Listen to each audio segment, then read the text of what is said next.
Stanley Hotel and Suites officially open. Residents of Mt Hagen City initiate cleanathon.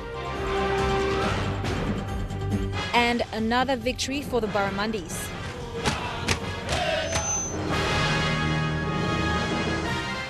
This is National EMTV.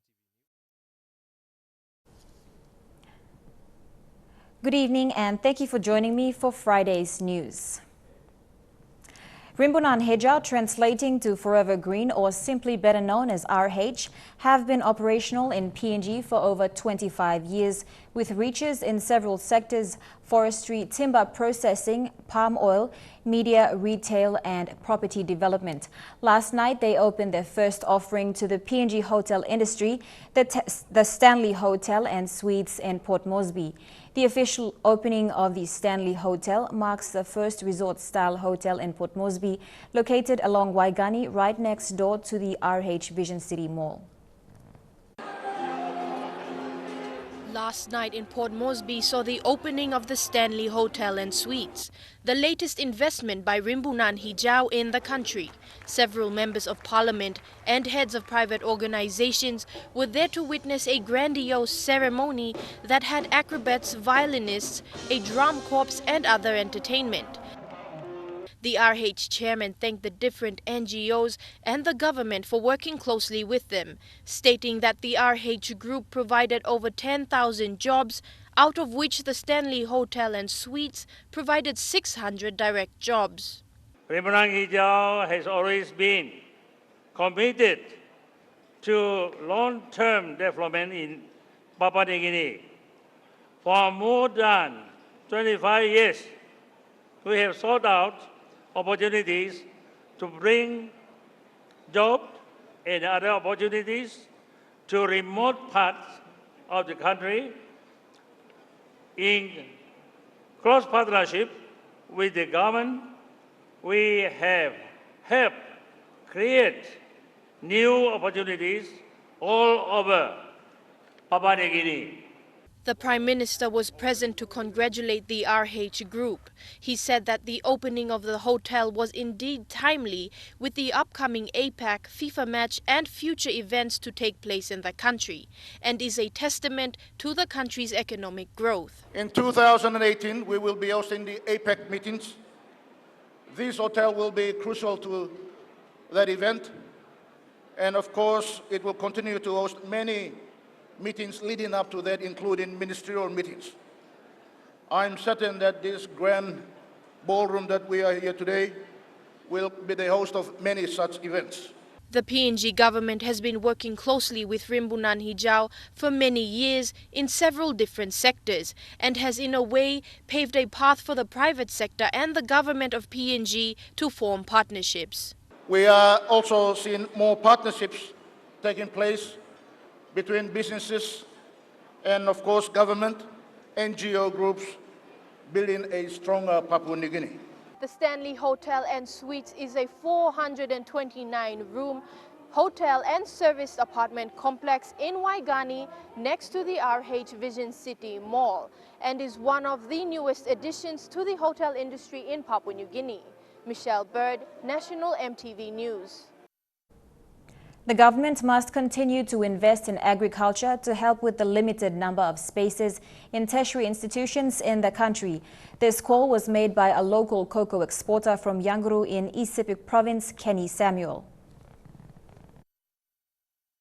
Current statistics in the country show that every year, more than 10,000 students miss out on placing in tertiary institutions due to limited space. Samuel believes the answer lies in agriculture and more particularly training students to work on their land. Now me finish long mining, geology, mixed degree geology, work mining, exploration.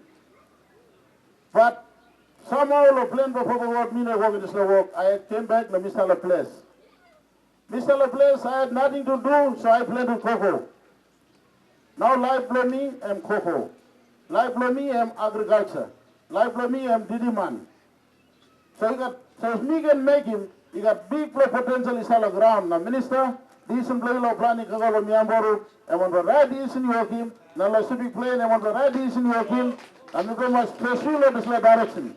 Kenny Samuel was speaking at the opening ceremony of staff accommodation of his former primary school, Winge Primary, in West Yangoru.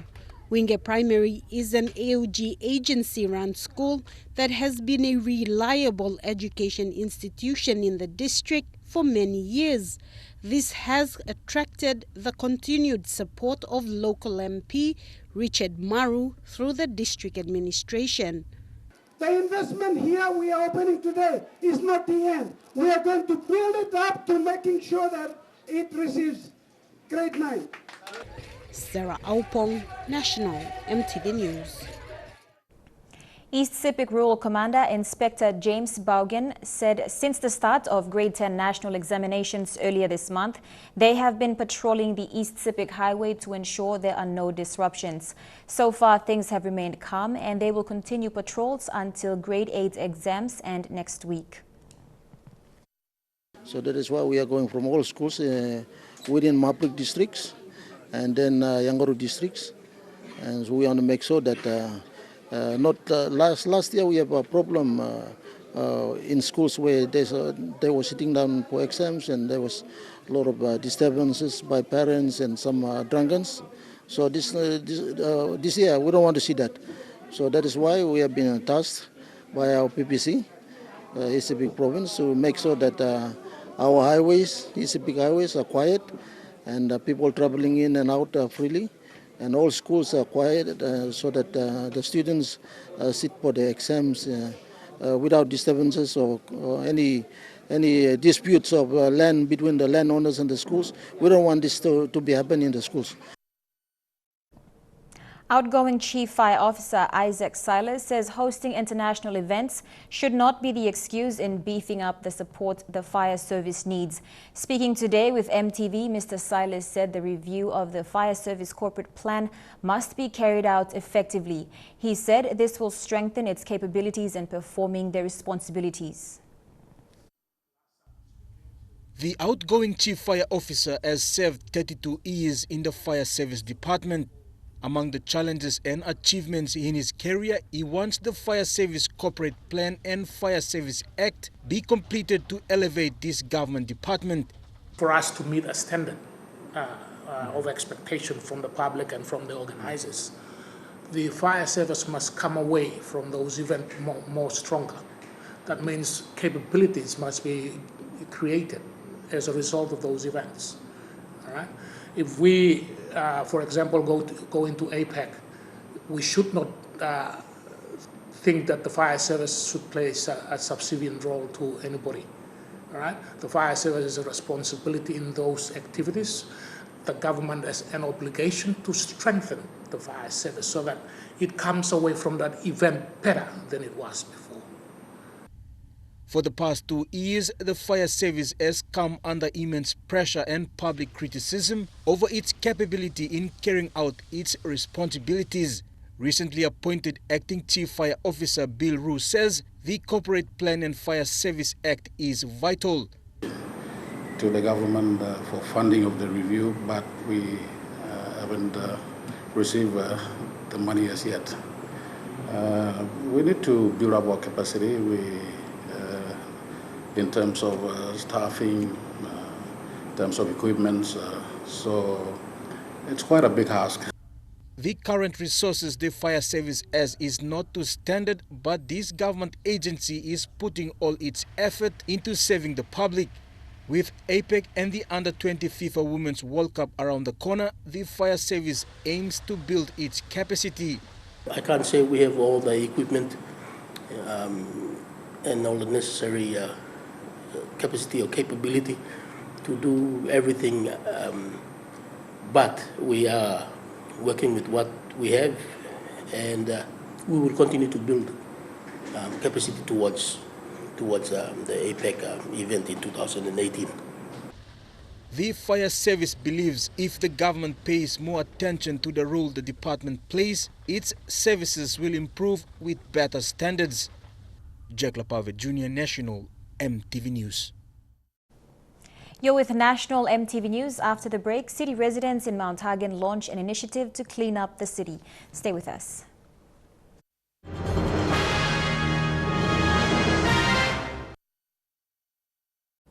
Welcome back to National EMTV News. Work on the new joint venture housing project Gobuta Street Estate in Port Moresby is progressing well. Construction on the first 35 houses is nearing completion, with the first tenant expected to move in by November. The project is worth 35 million kina and is expected to be completed by March 2017. The Gobuta Street Estate, located at Tokarara, is a joint venture housing project between the National Housing Estate Limited and Barclay Capital. The 3.2-hectare project began in April last year with a target of building 48 houses. Work on the first 35 houses has already started, with the last 7 houses to begin soon. NHEL Executive Chairman Kevin Ahipum said despite a few challenges, the project is going ahead as planned. I encourage all Papua New Guineans to look forward to this type of arrangement and to this project. This project is self-funded through the joint venture. Of course, we have some impediments on the way, but this project will not stop because there's a commercial arrangement between the partnerships. NHCL through government's equity, we all have 40% stake in this project. And as the financier and our partner Barclay Capital have 60% in this arrangement. So it's a strong arrangement. Almost all the houses have been pre-sold to PNG owners with a cost of between 560,000 kina and 600,000 kina. Contractor and manager Barclay Capital is confident that Gobuta Street Estate will be completed and delivered on time. With our joint venture partner, the land is priced very, very low so that we can be able to offer us an affordable price to a Papua New Guinean that walks in and get a house for himself. The 48 houses are being built to Australian standards with quality materials. So far, the project is providing employment for locals with 150 workers currently on site. Deli Waigeno, National EMTV News. Mt Hagen City Authority and residents volunteered this morning and cleaned up piles of rubbish left around the city for almost 3 months. The new authority announced today that they will be tough on street vendors and those who litter in the city. Residents and visitors who go to Mt Hagen are urged to be mindful of where and how they dispose of their rubbish. Vasinata Yama files this report from Mt Hagen. The cleanathon was an initiative of Mt Hagen City Authority. Youths, students and surrounding residents volunteered because they want to live in a clean city. They started cleaning and removing rubbish very early this morning in the heart of the city. Work will still continue next Monday until the city is clean.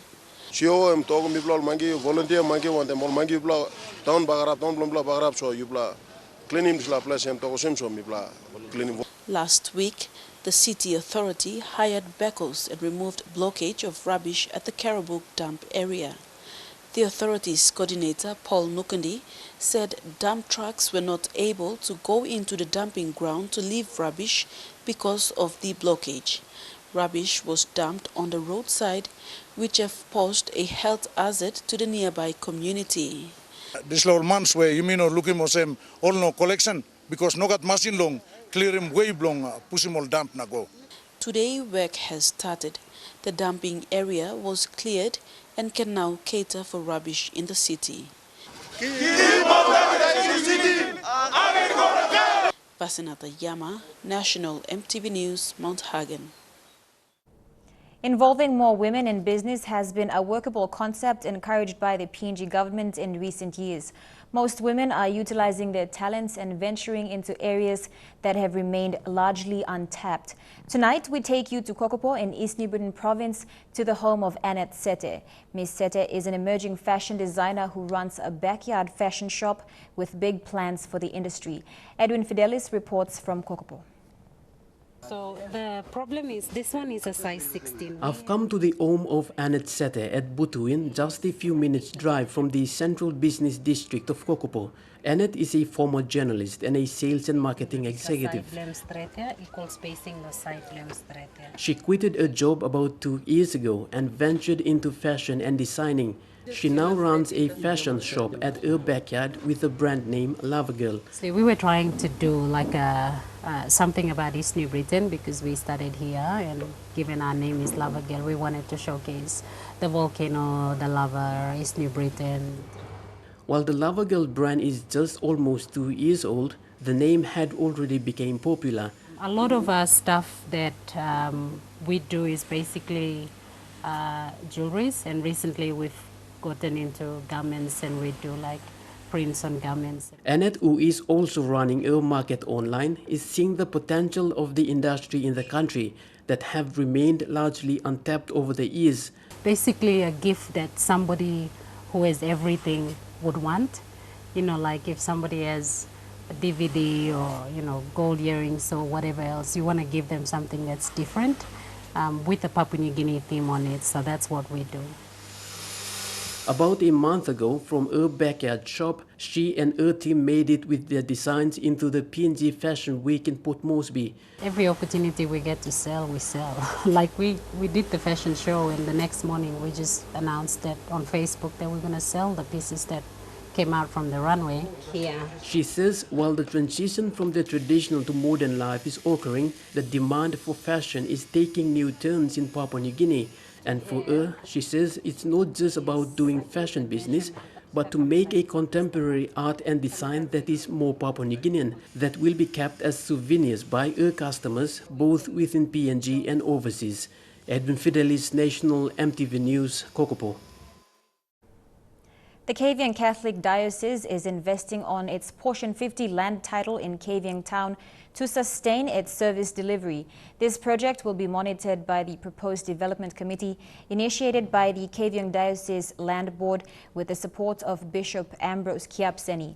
These investments will support 3 provinces under the care of Kavieng Diocese, which are New Ireland and Manus, including the Duke of York in East New Britain. Fabian Hakelitz files this report from Kavieng. On August 18 this year, the Kavieng Catholic Diocese commissioned a proposed development committee to oversee projects that will be developed at the Portion 50 land. Chairman of the proposed development committee, Stephen Labarawin, told MTV News the committee will implement projects from Rawal to the seaside to ensure it's sustainable. We play work behind him pastoral 5-year pastoral plan long diocese blomipla, and this la time frame belongan when we play thinking long behind him na work come up in model or plan long diocese. Me play believe also by the 3rd General Assembly belong conference belong PNG na Solomon Islands. By me can got good story long self-sustenance belong diocese na where me play yet can look at me play na too. Kavieng is the first diocese in Papua New Guinea and the Solomon Islands to be localized. Local Bishop Ambrose Kiapseni says the diocese must sustain itself and continue to fund its institutions like health and education in New Ireland, Manus and Duke of York Islands in East New Britain. Emblong toksabe long man is in down antap long this ground by olimas painim rot plongol long go outside or me play yet can alpi mo go out so posoli lari me play salimol go back longol place plongol big pla work is stop now na me plong long work yet to work long alpi mol man long go out so me play ready finish now long kisimol expert long come look. The first 30,000 kina has been presented to Star Engineering Services Limited that will facilitate this project. The church had confidence and trusted us to take on. We will use this money wisely now. Prepare more paper, one time we'll survey as architects, come up one time we'll build up quantities, cost them out good, write them documentation, and then we'll go knocking on doors to get capital funding. We'll get that money in now and then we'll expense it to develop the first phase 1, which is the residential development. In Kavieng, New Ireland, Fabian Hakelitz, National EMTV News. And now looking at our finance news, the kina closed unchanged at $0.3155 in the interbank market.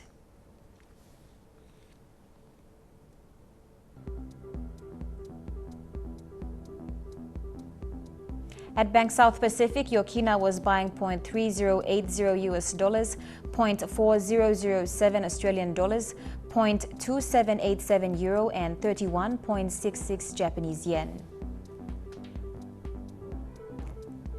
Looking at commodity prices at New York close, copra closed higher while gold, coffee, and cocoa closed the day lower. Crude oil and copper closed lower while palm oil closed the day higher. And on the stock market, the Dow Jones closed at 40.30 points lower. The ASX is trading at 2.8 points lower, and the All Ordinaries is trading at 1.9 points lower.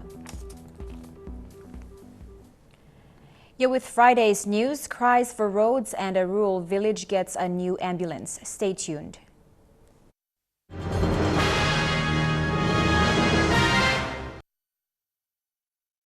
Welcome back to the news.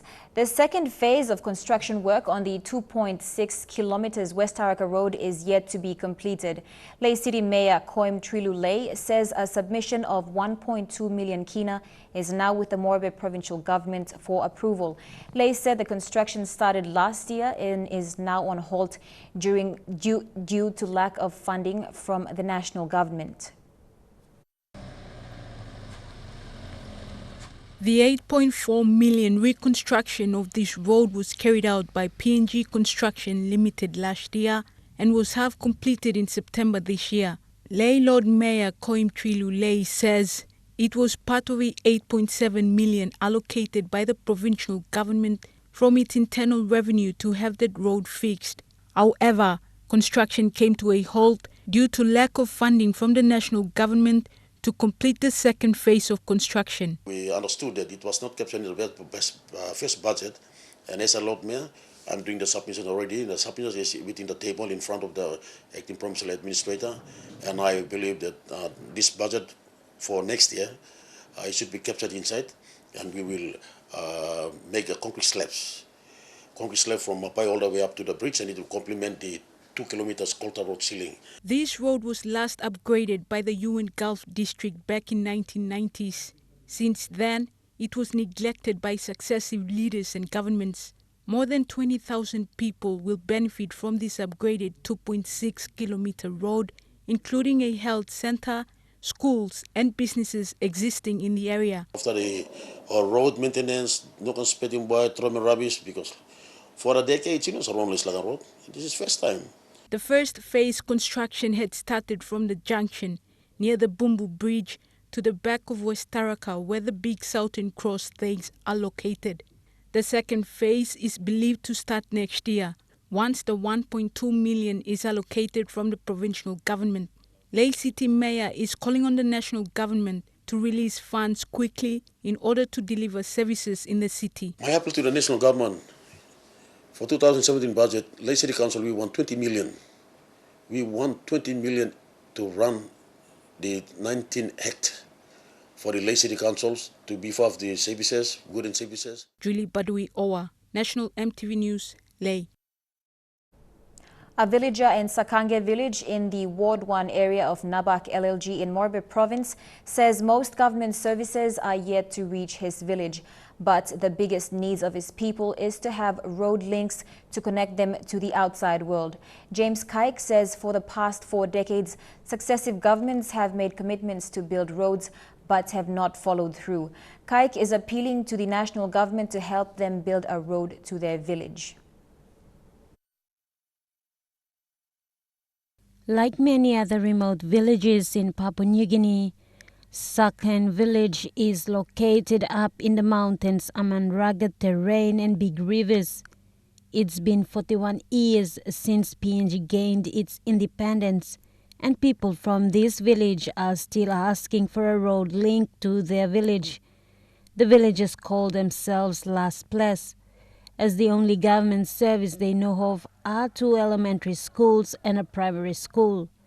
The schools were established in 2005. Midlands are growing more plant something so same vegetable or kind or good something or coffee and all this la sol. Time lo karim lo midland na goya am sa hatro bigla mountain or bigla wara all stone place no good. an old airstrip and an aid post located at the back of this mountain are not operating anymore. Most of the health workers and teachers have left due to its remoteness. The people had to build carriers to transport sick people or pregnant women along the bush track and walk 6 hours to get to Bohana, the nearest station, in order to get medical treatment. Life lo mi pla sa hard long. Osem sevi mi pla edo, sevi narapla man long osem. Mi pla sim. Sevi so just lakain. Yesterday, Mingere Wenge Primary, the only primary school in the village, did the groundbreaking ceremony to mark the opening of a new double classroom building that will be built.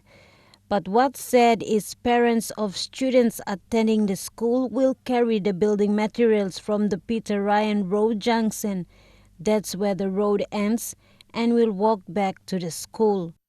Mata Luis, National EMTV News, Nabak. The Boroi community in the Bogia district of Medang has a new ambulance. The people were wholly supported and assisted through to getting this far by the non-government organization World Vision, based in and around Medang. A representative of Bogia MP John Hickey said the community will see more developments in coming months. Rachel Shise with this report.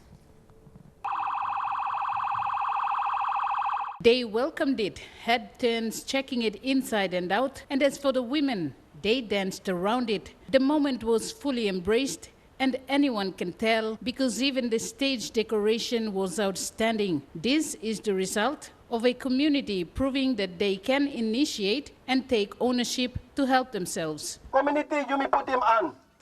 NGO, you put them on. The government, you put them on. That's our way forward. You've been come long, Kaike. You've been come long, Boon.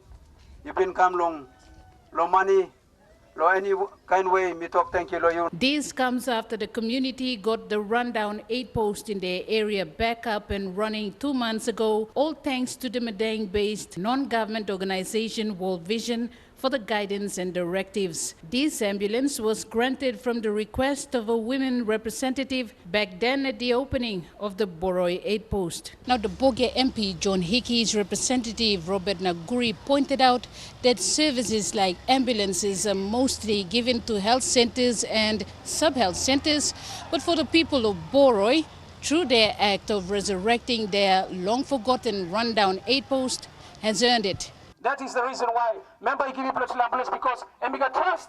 Now confidence lo you people of this place, no look out him. Boroi is one of 6 village communities near the border of Medang and the East Sepik provinces, and those on the East Sepik side are also welcome to use their ambulance service.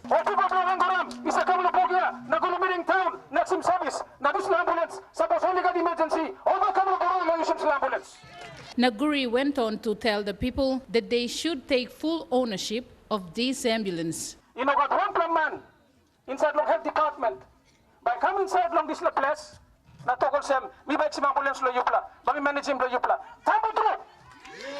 The MP's representative finished off with promises that the people should expect solar lights and a staff house before the year ends in partnership with World Vision. We are looking at continuing that partnership in the remaining months, and we will also be doing a lot of monitoring and ensure that these communities are strong enough to carry on from where we live. Rachel Shise, National EMTV News, Medang. Turning overseas now, while the U.S. is locked on developments following the third and final debates in the U.S. presidential election, Philippines President Rodrigo Duterte is looking into establishing stronger ties with China and Russia. This push amidst worsening relations between the Philippines and the U.S.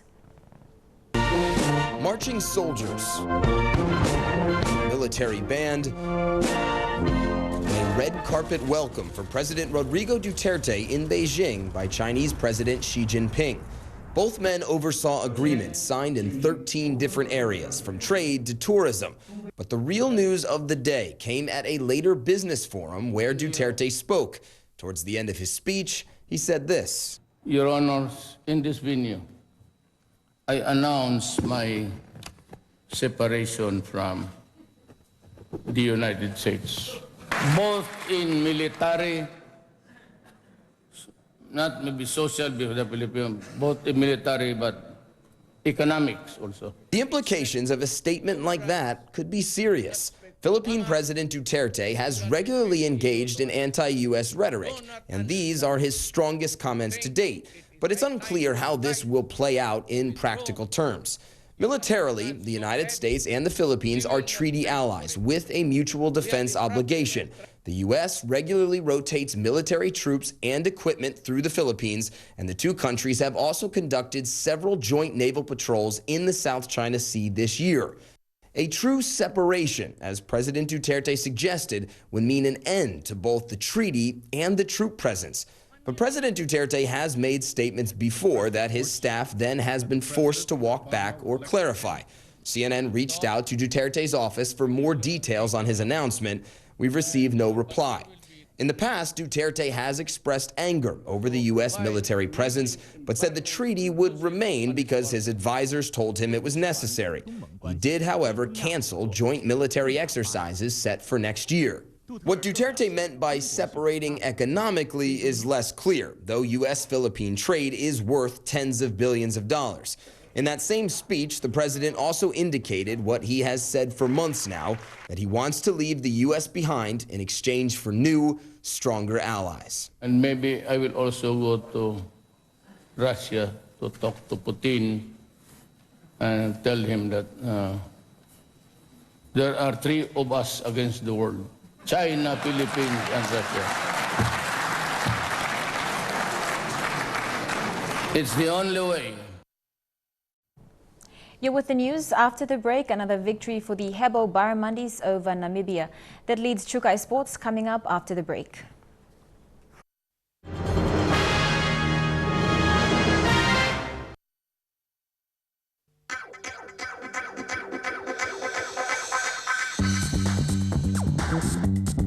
Chukai Sports.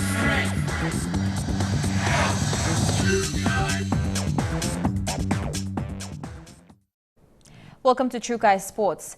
In the ICC World Cricket League Championship Round 4 match today, the Hebo PNG Barramundis triumphed again against Namibia with 5 for 273 after 48 overs.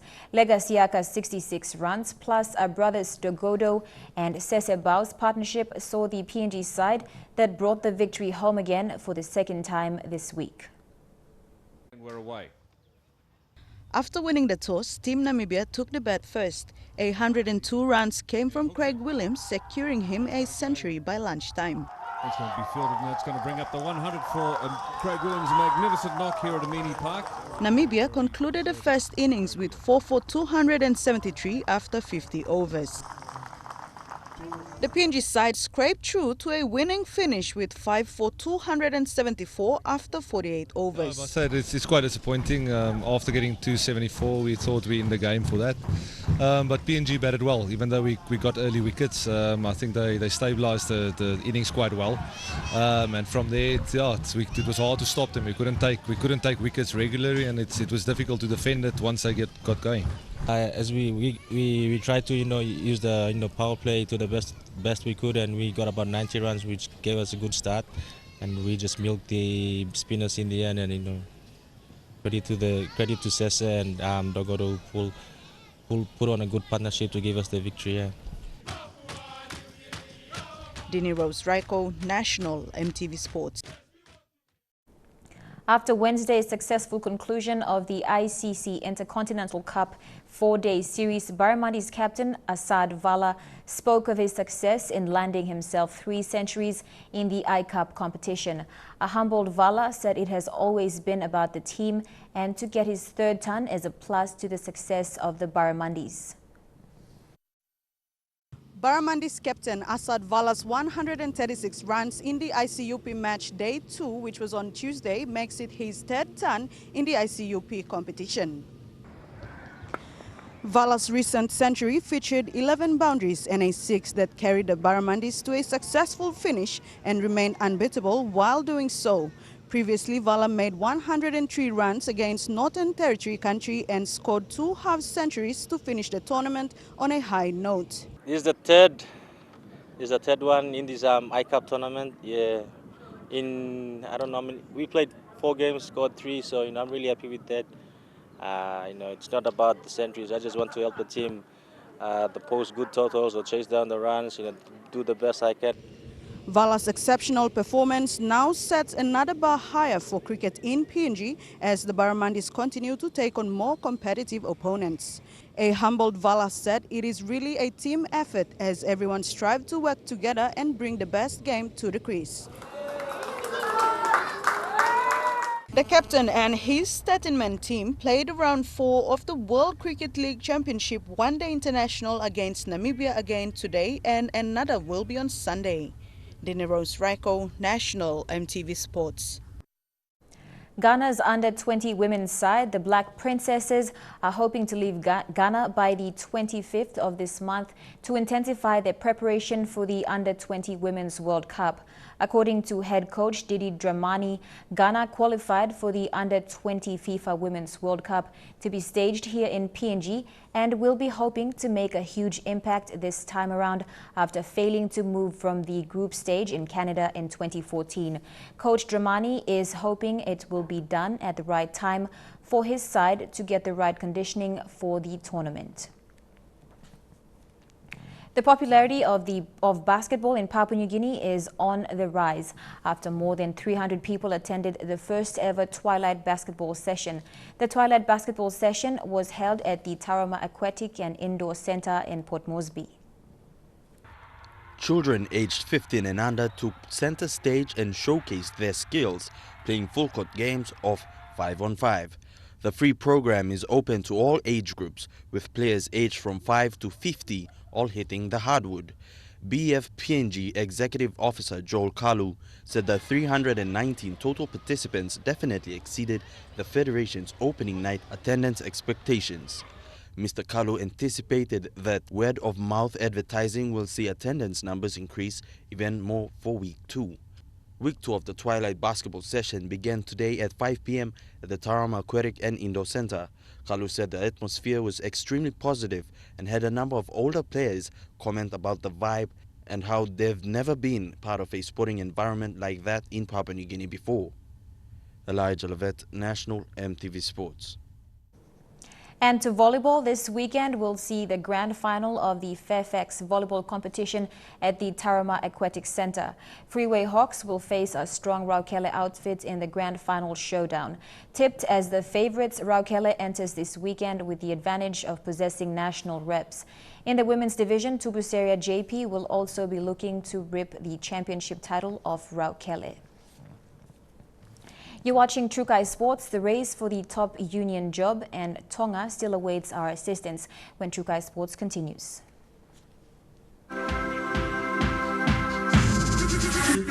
Trukai Sports. Welcome back to Trukai Sports. The Rugby Union fraternity is anxious to know who will be PNG Rugby Football Union's president, which will be made known following this year's annual general meeting next week. 3 nominees were submitted to the PNG RFU last week. Interim President Ben Frame, PNG Sports Foundation CEO Peter Chamalili Jr. and businessman Stephen Comas. The top posting for PNG RFU was left vacant following the exit of Richard Sapius early this year. Since then, Ben Frame has taken up the post as interim president, being part and parcel of this year's Export Rugby Series and soon the Asian Cup of Nations in Hong Kong. Giving himself a chance at scoring here. Quick men to the ball, regathers, goes all the way! Did he score that one? It looks so. But while the position requires a permanent posting, 3 candidates have raised their hands. Peter Chamalili Jr. is one who has submitted his team, including Steve Kami as Vice President, Richard Broadbridge for Treasurer and Sally Tadabe for Secretary. While Ben Frame's associates include Robert Nilkari for Vice President, Tony Carberry as Treasurer and Joe Holloway, their nominated Secretary. Like Frame, Chamalili has been at the forefront of rugby union, using it as a powerful tool for unity in AROB and driving development within the youth and women folk.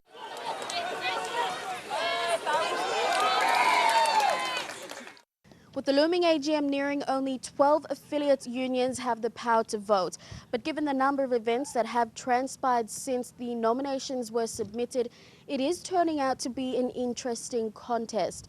Now, with less than a week to go till the AGM, documents have been leaked on social media, prompting Sports Minister Justin Chichenko to recommend his pick for the top spot. Lorraine Genia, National MTV Sports. Organisers of the 2019 Pacific Games in Tonga say Papua New Guinea has yet to follow through on a promise to help refurbish Te Whaiva National Stadium. PNG agreed to help after a party led by Tongan Prime Minister Akilisi Pohiva visited Port Moresby in January. PNG Sports Minister Justin Chichenko then led a delegation to Nuku Alofa in February to assess the local facilities.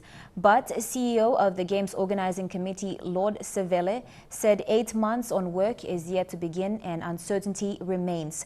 He also said they have been told Papua New Guinea would be forthcoming in assistance, but they haven't seen anything as yet to confirm. That's a wrap for True Kai Sports tonight. Up next, your weather details for the next 24 hours. True Kai Sports.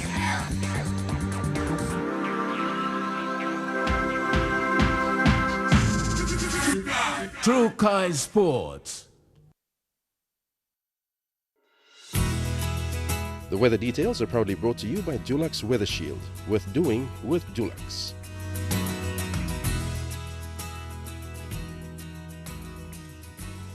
Taking a look at the weather forecast for tonight and tomorrow in the southern region, it's mostly fine, although cloudy at times in Port Moresby. In the Momase region, Lae is expecting rain showers and thunderstorms. In the New Guinea Islands, few showers then thunderstorms for Lorengau. And in the Highlands region, all centres are expecting thundery showers then morning fog.